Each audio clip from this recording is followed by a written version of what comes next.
Hi, I'm Bob Cicchini, and I am the director of the BFA play, Radium Girls. I'm nervous, but I'm excited for everyone to see the show, to be honest. This experience has been so amazing and wonderful. I'm so excited for the audience to see the special effects. But it makes me feel happy to finally be in a place where this play needs to happen. I know what I'm doing, I know my lines, I know my blocking. No pressure, just another day of ensuring that each scene has true objectives and true intention.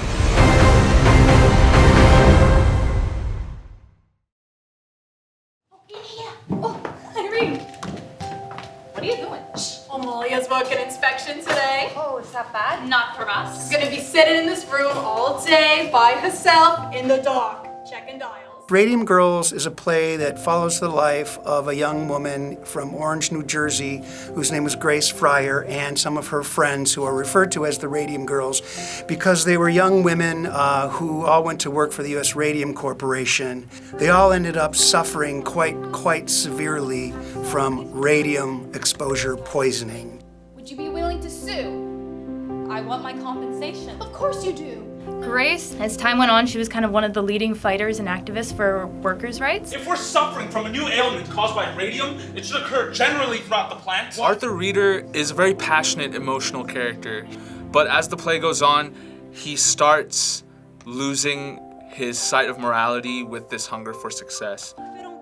The events are real and the characters are based on real people. Grace Fryer, Catherine Schaub. Especially with this subject this serious, you want to pay homage to her because she was a real person and these were horrible things that she's been through. But having that research there definitely does make it a lot easier. It's just a whole different way of understanding a different character and a different life. Here. Please, come on. No, I should have given it back to you a long time ago.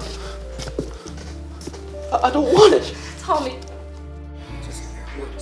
Man, what wasn't it like working with Bob? It was such a fun time. He has such a great eye for detail and he has such a passion for bringing especially this story to life. He cares a lot and it genuinely shows through his art, it genuinely shows through how he connects with the different students. I feel like I've learned so much from him. He makes things so easy to understand as a director, and he knows exactly what he wants for a show. He created a family. He really has made us a family. I think the most rewarding part about this show has been cast bonding. We have a really cool cast with a bunch of people from all different majors. We've got MTs, we've got actors, acting for camera, content creation. It's a great group. We're all like supportive of one another and you know, it's a great environment to be a part of. I feel really thankful and just really lucky to know them and have them in my life now.